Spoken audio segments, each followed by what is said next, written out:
Oimore nyako na magejuan kamara wana maintira ero kini machiegni weche manyien mago imore otino matari kapar koda bich dwe maraboro higa mara alfario koda uchiele kinde ma kaka sasudo piny Kenya medo choro machiegni kod yiero maduong' mar higa mara alfario gabiriyo e kindegi bende josiasa setoi pinje mopogore kagitemo mar mondo migilomb jogo ombulu obio lutnegi ombulu kochopo yiero ma dwe maraboro higa manyien mokwongo wachako gi thuond weche.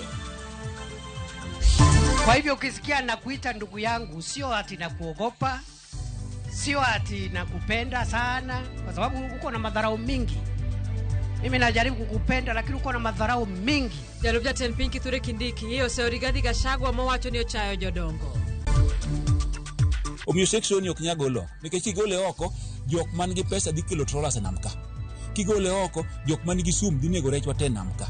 Kigole oko jok matiyo gi gik mamuoch explosives gitieko rech namka. Jokanye sekta mar lupe kaunti ma Kisumu dwaro mondo ket chike mag lupo madeo nam kanyakla kod jolupo.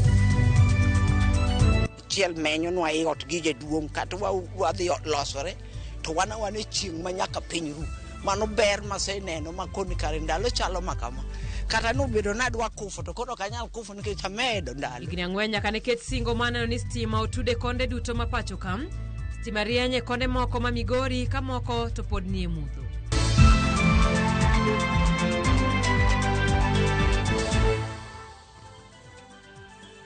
Machiegni na bomaro te machuoke na riadek auchiel nono kao kamano bende yudwe mbui mopogore mag oganda Ramogi TV nyinga Simfrozo Kinda jaloko marwa en Wilson Ochuka.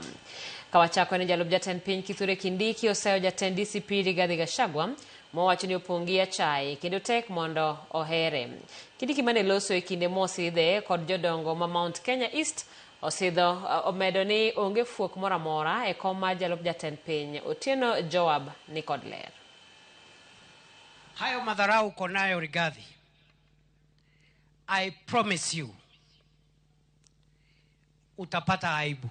Mano esiem maduong' ma jalup jatend piny Kenya Kithure Kindiki ogolo ne jatend DCP Rigathi Gachagua sama ne oromo kod jotelo mopogore mawuok Mount Kenya e alap tuke mane Mbure e kaunti ma Embu. Kindiki omedo siemo wang' Gachagua mowacho ni nigi achaye modhuro kendo ni onge kod luor ne jodongo, gino momiyo ere bedo matek. Sio ati nakupenda sana, kwa sababu uko na madharau mingi. Mimi najaribu kukupenda lakini uko na madharau mingi. You don't know what kind of a human being you are. Unadharau mkubwa wako, unadharau wale wengine, unadharau ndugu yako. Sasa wewe, how can be one man be the only right man in the whole world? Wach makamano bende omiyo moko kuom jotelo ma gwenge ma Embu owuok tung' mosuo kod Gachagua. Naposikia kwamba mheshimiwa Gachagua rafiki yetu ama rafiki yao ama rafiki yake kwamba anasema wewe kimatusi ni soprano, na imeelezwa hapa soprano hakusema nini, sitarudia, anasema kimadharau. Tunataka siasa ya heshima, tunataka watu wapeane heshima, na ile mtu napea heshima hata kama upendi deputy president ako na ofisi yake, hiyo ofisi lazima iheshimike. Kindiki mane neno kanigi ich wang' mokalo kod Gachagua omiyo Gachagua siem mondo owedhi mbele kod siasa magathuye kod achaye. Pio wewe Rigathi, you are a very small time politician. Uko kidogo sana kwangu. Ni vile nimekuwa nimekimya. Na umezunguka hapa na vijana wakizunguka gari yako hapo wakisema one time. I dare you to continue with that nonsense. I will deal with you. I cannot allow you to mislead our community. You had your time. You misuse your time. Ewi kom mar jalup jatend piny Kindiki oyango ni komno ok ni thuolo kendo ni kod wegi mabende riembe e yo makare. Sijui wanatafuta sijui kiti gani. Mimi nakubaliana na wale wamesema ya kwamba the position of the deputy president is not vacant. Haiko wazi, iko na mwenyewe na imekaliwa sawa sawa. Omedo nigi sani omijo dongo mag gwenge go thuolo mondo otwagi kendo ogol wache wi kaka oganda biro yiero jotendgi e yiero maduong' mabiro. Tupatie hawa wazee nafasi waongee na wazee wenzao kutoka sehemu ingine ya Mlima Kenya. Mimi nina imani ya kwamba hawa wazee wataunganisha jamii ya Mlima Kenya na sisi zote. Vile sehemu hii ya Mount Kenya East imepokea viongozi kutoka Mount Kenya West, safari hii hata Mount Kenya West itapokea uongozi kutoka Mount Kenya East. Enamen marwach mosebedo e kind jalup jatend piny masani kod mano manodhi choko e apisi Rigathi Gachagua ka item lar loch mar Masawa. Loch biro bedo korng'a. Otieno Joab, Ramogi TV. Jaod bura manyando Jared Okelo koro yango ni odito gi le odiochieng'no ma jatend piny William Ruto biro chamo mane tam mare mar ariyo kaka jatend piny ni mano biro bedo nyuol manyien mar piny Kenya.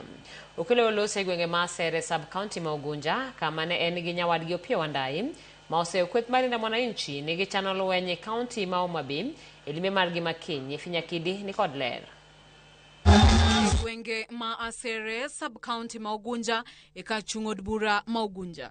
Jatend migao mateko Opiyo Wandayi kod jaod bura manyando e kind josiasa mamoko oyuoro romo moro kama Okelo opedhe ayanga ni orita ahinya odiochieng' ma jatend piny William Ruto biro chamo muma kendo e tam mar ariyo wirani mano biro bedo nyuol manyien ma piny Kenya. I cannot wait for that day when President Ruto will be driving his convoy to Raila Odinga Talanta Stadium in Nairobi to carry the Bible for his second term without the votes of the disunited opposition. That is the day that will mark the rebirth of our country, and indeed our country will move to greater heights. Nyawadgi Opiyo Wandayi to makamen kod kweth ma Linda Mwananchi ni gichano lweny e kaunti ma Homa Bay. Ma kaluwore gi limbe kwethno mochan kiny e gwenge Masindo kod boma ma Homa Bay. Wandayi onyisogi ni gilos duond bura margi mondo mi girade pap. Wale watu kulinda tumbo, wale watu wa kulinda uhuru na watu wake, ndio ati wanapanga kwenda kuzua fujo kule Homa Bay. Wacha niwapatie mawaidha, wacheni kuleta fujo katika hizi counties zetu, sawa sawa. Kama mko na uwezo na nguvu ya kupingana na sisi, muundeni chama, muje kwa kiwanja tuonane ana kwa ana.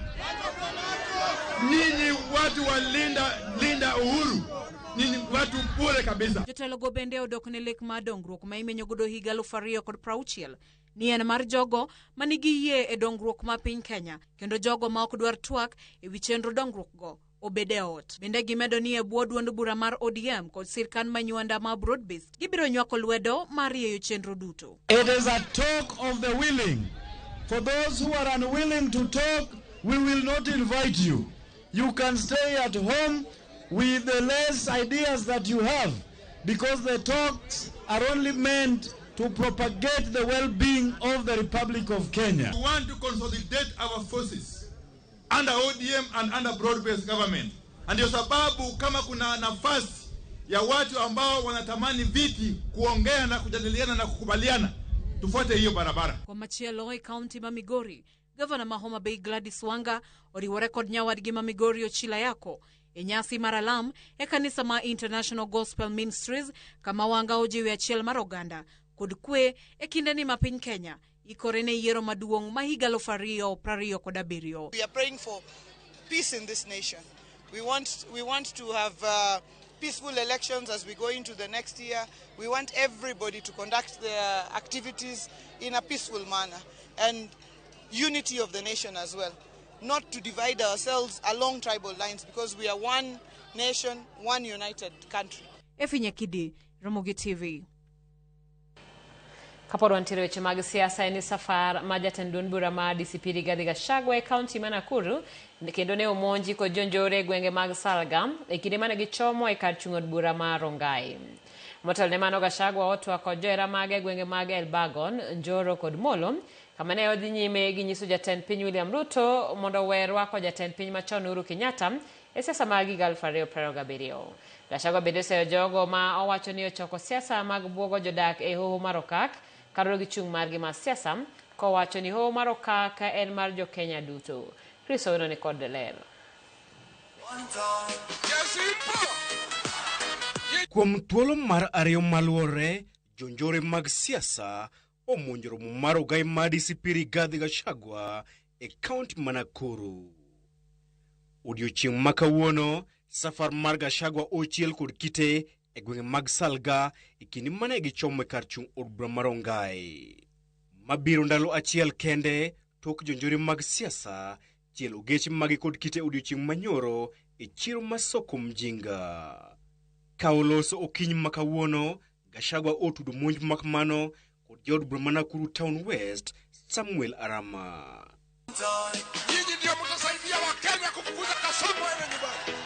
Motelo ne mano, Gachagua otero rombo mar joka Wantam e kuonde chung' od bura ma Njoro, Molo kaachiel kod Elbagon. Kasongo ni Wantam, aende Wantam, Ruto Wantam. Ka oloso e kindeno, Gachagua odhi nyime kod nyiso jatend piny William Ruto mondo we jatend piny machon Uhuru Kenyatta ocham rutaya mare gi kwe.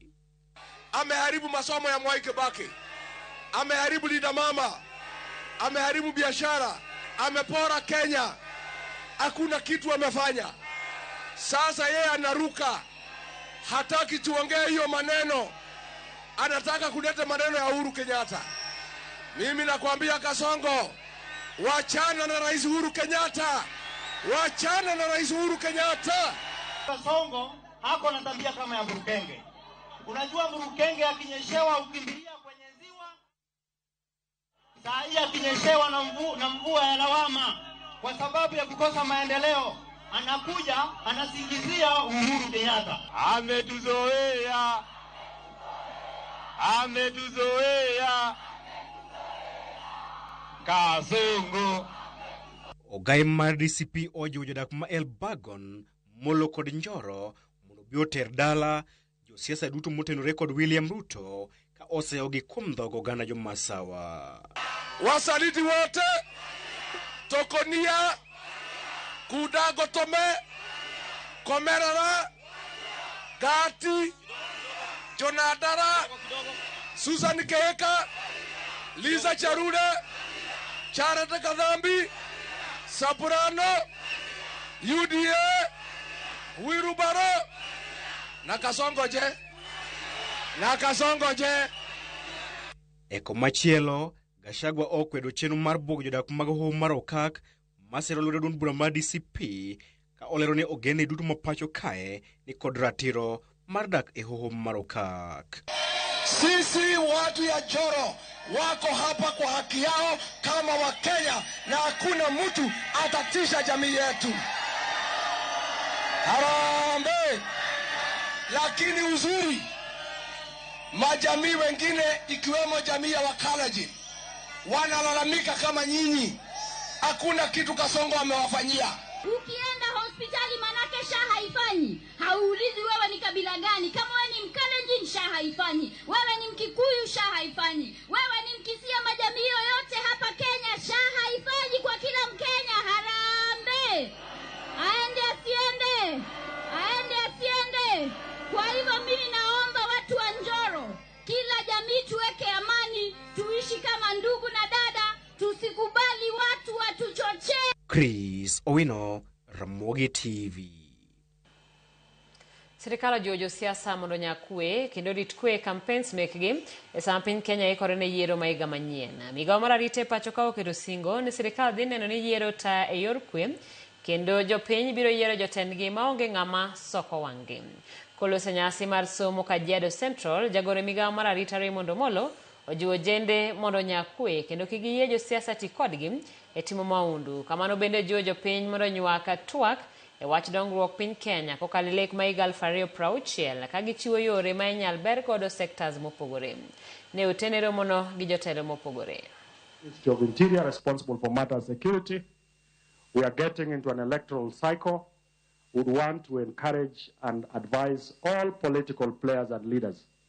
Let's respect ourselves and let's respect Kenyans. Let's conduct ourselves in a manner that takes this country forward. We will have our elections, they will be peaceful, and Kenyans will decide who their leaders are without any coercion, without any intimidation. Kawadhi nyime ni jopuonj omisiem mager mondo giwe tiyo marach kod mbui mag oganda kao kamano to kawnegi okang' mager mar chik. Ma en kalore kod ote ma oor ne ute fwambo kod duol mandiko jopuonj TSC madwaro mondo jopuonj owe keto ote mbui ma chayo tij bedo japuonj e yo moro amora kendo thegre kod timbe manyalo nyayo kwede sand e kind weche mamoko. Sani kwan jopuonj osemedore mbui mag oganda ka gin bende mana ka jo Kenya mamoko gitiyo kod mbui e kworo ote mopogore opogore. Kata kamano nenore ni moko kuom ote ma kamano obedo ataro kod dwaro maten jopuonje pacho ka. E ote manondik ne regional directors, county directors kod jopuonj duto kod duol mar TSC lero ni kata obedo ni chik ma pacho ka chiwo thuolo ne oganda ratiro mar loso e bwo chik kare mar 33, ratiro ma kamano koyiene ng'ato mondo ti godo e loso marach, dhao kata wacho weche manyalo nyaya kwede ne jomoko. Kalore kod TSC mana ka jotij sirikal mamoko, jopuonj bende nyaka lu chike kara mar 6 kod chik mar 7 e wi telo makare madwaro mondo jotij sirikal obed kod telo maber. Gita tijegi kalore kod dwaro mar tij bedo japuonj kendo giket jopiny obed gi geno kod tich magitimo. Kamano bende jopuonj dwaro ni mana kaka giluwo chike matayo tijegi e seche ma gin e tich e kaka bende onego gidagi bende kata mbui mag oganda. Jopuonj koro sie mondo we loso kata keyo gik machayo tij puonjo kendo giwere kod timbe manyalo nyayo sando jomoko e mbui, keyo weche maricho kata gigo ma ok lu chike matayo tiyo kod mbui e pacho ka. Japuonj moro amora moyud ka ketho chikni ibiro kawne okang' mager kalure kod dwaro mar TSC Act, chike matayo tije jopuonj kod chike mamoko marito tije bedo japuonj. E oboke no mochwe kogno kod jata tije ka TSC Evelyn Mitei, duol no wacho ni en kod ting' maneno ni jopuonj otiyo tijgi e yo makare seche duto mag ngimagi. Ote ma kama koro nyiso ni jopuonj nyaka koro tang' kaka gitiyo kod mbui mondo kik gikal kiewo kalure kod chike matayo tijegi. Agethoro nyakoro mogi ka oyueyo chenro en maro imore neno ka ote moloka MPs mawa makaluo kelnwa dongruok giweyo lowiwa gi Ruto jopiny to jopiny inyore oraro wuod Nyasiaya jama binju asembo imore an Samuel Agwa from Kanyandiko siasa tek beduru mana gi kwe. Namogi TV an tabu mar Josakan Barolengo yawa kom mar jalop ker ok ni nono korakia ni po nono ODM okoyudo komno to kara ODM biro dwaro kom mane mano ote mabende yoro kanyo aneno kanyo ka ote oimore Ramogi an Joseph Odhiambo ane gweng' ma Huduma Siaya County ni Huduma sublocation ukwala pod ni ne okoneno ga transformer ma stima nyaka nene. Ramogi TV ma Dennis Otieno weche matimore Homa Bay sani gin gik maricho kweruru jotendwa kik sia lwenye county ma Homa Bay.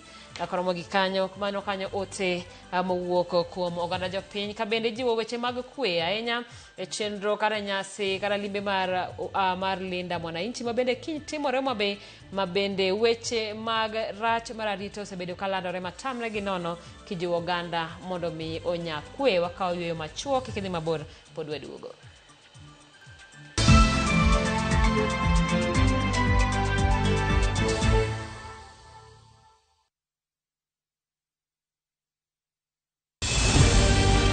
Heaven's Fire Prayer Summit 2026 is here. From 18th to 23rd of August 2026, Apostle Julius and Reverend Martha Subi of Exploits Worship City invite you to join believers from across Kenya and the nations for 6 powerful days of prayer, worship and revival from 9 a.m. to 7:30 p.m. Theme, the outpouring of the Holy Spirit. Ministering Pastor Robert Kayanja and Pastor Jessica Kayanja from Uganda. Lady Bishop Kathy Kuna from Kenya. Archbishop Dr. Harrison K. Nganga from Kenya, Pastor T. Mwangi, Dr. Francis Miles from the USA, and Prophet Thomas Tijo. Worship ministers Sunmisola Agbebi from Nigeria, Steve Tebb from the United Kingdom, and Kestin Bogo from Kenya. Mark your calendar from 18th to the 23rd of August. Exploits Worship City, Nairobi. See you there.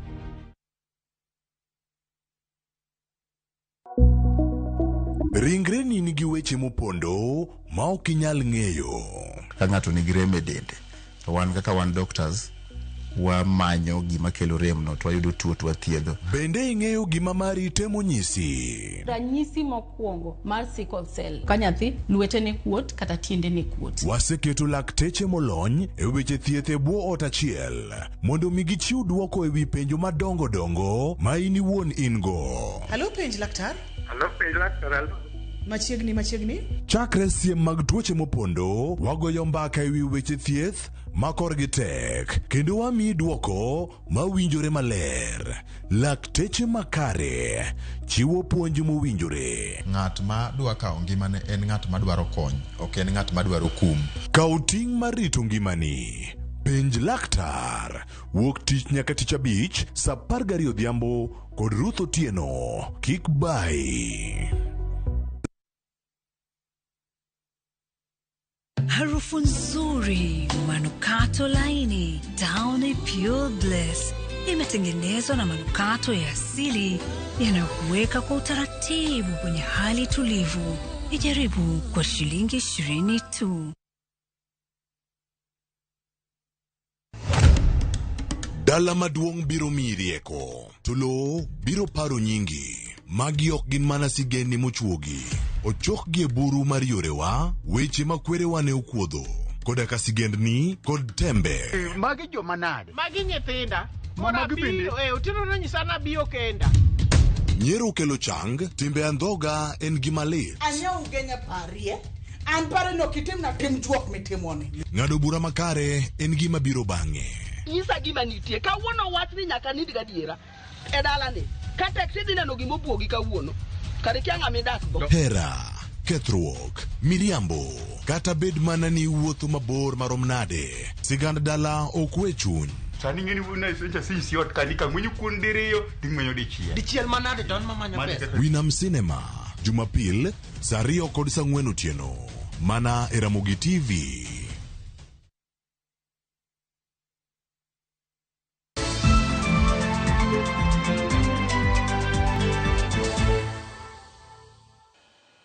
Machiegni kendo karabene gwenge mathoth e kaunti ma Migori mane onge kod stima higni 4 mokalo sani osetud gi teko stima. Jodak moko e sub kaunti ma Uriri to pod ywak ni singo ma jatend piny mar keto negi stima pok ochopo kare. Jojo manoloso kod jodak kendo ikonwa lipodni. Neno ni gwenge duto e kaunti ma Migori obedo kod sitima en achiel kuom singo ma jatend piny Kenya William Ruto ne omiyo oganda e kaunti ma Migori e kinde limbe mare malo didek e kaunti ma Migori nyaka ne yiere kaka jatend piny Kenya. Dwe mar 5 mar higa 2015 e kinde limbe mare e kachubun ma Wendo, jatend piny Kenya William Ruto ne olando ne piny owacho ne geto tudo mier maromo gana 25 e kaunti ma Migori mangima kod sitima ka itiyo kod omenda maromo bilion 1.9. Penjo en ni to bende singo ni osechopo ne jodak e kaunti ma Migori, to pone osechopo ere kaka sitima oseloko ngima oganda e yorego mag nweng'o kod yore mamoko. Ni wache to nawe ni ok bibiro. Ni wacho ni wabiro kelo sitima. Mago to be weche. Sitima be no kel. To chieng' mana neno gik madongo gari maduong' kaloro gine chumbege. Tawacho to gini nyalo bedo adier. Kora neno ko bedo adier makenda liel kode ka pod angima. Ji bende opidho gwen, kendo gwendigo yudo ler gi liet moromo, kata mana e ndalo mag koyo, kendo apaka no koro tinde waongego. Mar stima e weche mag nweng'o, sani weche machalo kaka ice cream gene, koro mine ma e gweng' temo losogi to gitero gi e town kaka Rongo, gitero gi Kolenya, gitero gi Dede, giusogi to giyudo pesa. Kaka an ninatimo weche mag graphics and design, to naneno ka area madake ni ntiere en catchment maduong', ayudo customers mang'eny madwaro ginene, tasebedo mana ka tiyo gi solar.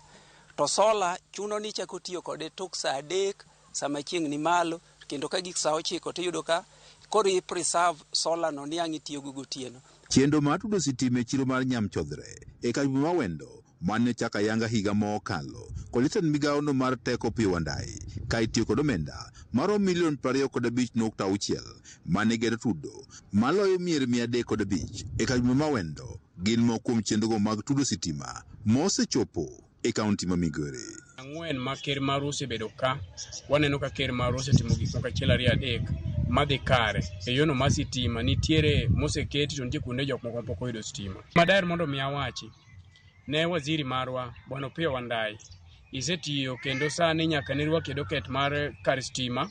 Waneno ka nitie gik moko, nitie changes e sirikal mar William Samoei. Osemiyo sani wan gi lokruok e weche mag insecurity mosebedo ka oseduoko chien kabisa. Nikech taya achiel kora keto kaka security marita makiketo ni bire oda no taneni anena kaka iwuotho kibiro achiel menyo aketo menyo oko achiel menyo nwa ot gi jaduong' kata wadhi losore to wane chieng' manyaka piny ru mano ber maseneno makoni kare ndalo chalo makama kata nobedo nadwa kufo to koro kanyal kufo nikech amedo ndalo. Gwen matindo kata kwa kelo iyudo ka expensive mondo irite mokal step modware liet. Koro wagoero kamano. Posho mill ma wan go ka gin mana mag pi to mar stima golo mogo ma iyudo ka ber. Koro mago gik ma chuno ni wabro bedo go ka. E kinde limbe mare gwenge mopogo pogo ne wayango ni nitie gwenge mane onge kod sitima to sano sido sitima moti gweng moora e wuod manosakwa kama ok obede chendo mag tudo sitima pod dhi nyime moti gwenge makwar e wuod ma South Sakwa.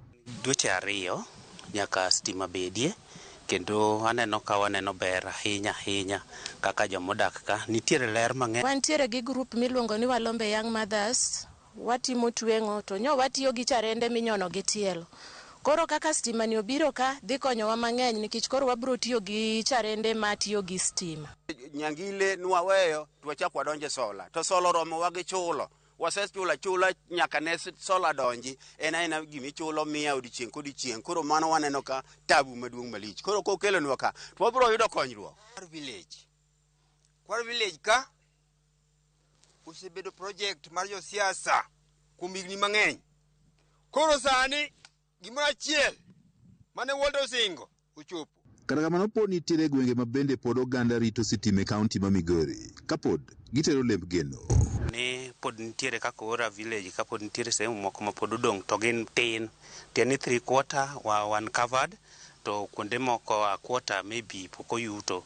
Koro kanye maka nitiere kaka inyalo tim wach gi mbele to gin be giyudi mondo wajivunia kaka jomodak machalre. E kinde limbe mare e kaunti ma Migori jumbe machuok ma okalo jatend migawo no mar teko Opiyo Wandayi ne owacho ni piny owacho dhi nyime kod medo yaro dak stima magogo ka itiyo kod omenda maromo bilion 6. Nitie gwenge moko kadhi e Rongo Karwa kidhi e gweng mar Arundo stima pod ok ane ka nitie kendo stima onge Arundo. To kidhi kende gwenge mamoko iyudo ka stima pok oketi. Dwe mar 3 mar higani jatend migawo no mar teko Opiyo Wandayi bende ne olando ni piny owacho dhi nyime kod gero lai mar sitima manyien mawuok e dag stima ma Masabe sub-county ma Kuria West nyaka gwenge mag Mehuru chenro mabende koro kawo omenda moro milion 150. Ka oger laini mar sitima igeno ni koro dhi konye tieko lal mar stima mosebedo kinde ka kinde e gwego mag Nyatike.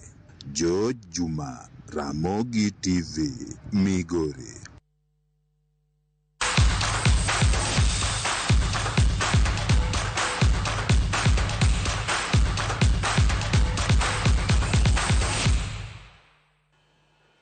Machiegni pa tuke tokre mdonje tuke mag piny mangima higa mar 2027 riwruok matayo tuke agoko KRU oyango kenge mar gero tim manyien mar jotugo 5 koni gi kocha The Simbas ka gitiyo kod jotugo ma hikgi ok ohingo 20 manoloyo kombe mar Bat Uganda e chak jumani. Jatend KRU Thomas Odundo wacho ni ageta margi en neno ni timno oikore kendo chopo e rang'iny mar ng'ado tiko mar piem e tuke mag piny mangima higa mar 2032. Timno chano tugo tuk osiep mathoth mar chopo lek makamano.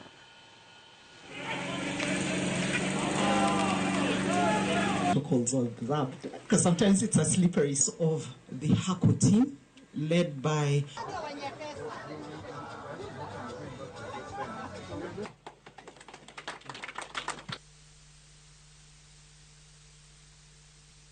the fact that we didn't qualify for the World Cup, it means we don't have any fixed official assignments from World Rugby for this coming year. So we're looking towards other nations who sit like us and who need games, and that's going to be the start for us. So basically all that falls under the director of rugby and the CEO who advise the board, where I sit on and ensure that whatever the advice that we get, we practice that. Because at the end of the day, I personally will be very happy to have these boys play in the World Cup. The Simbas are taking us to our consumers. and we are also meaningfully appearing within the audiences that our consumers would want as a grooming partner. But I think the energy and strength of this brand and the team, because really we are investing in young talent, and that's something that we purposefully believe in, and that's why we have renewed this partnership.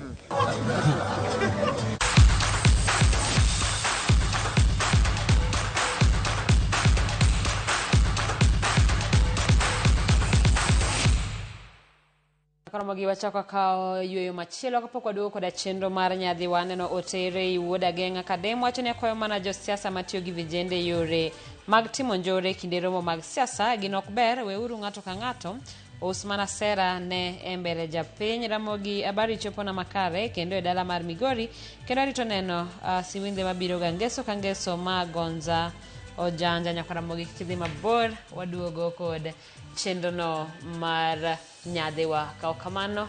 Adwani mondo mi awe thuolo jaloko marwa Wilson Ochuka ka waduogo to wadonje weche mag chenro ma kawuono mar nyadhiwa. Kik idhi mabor.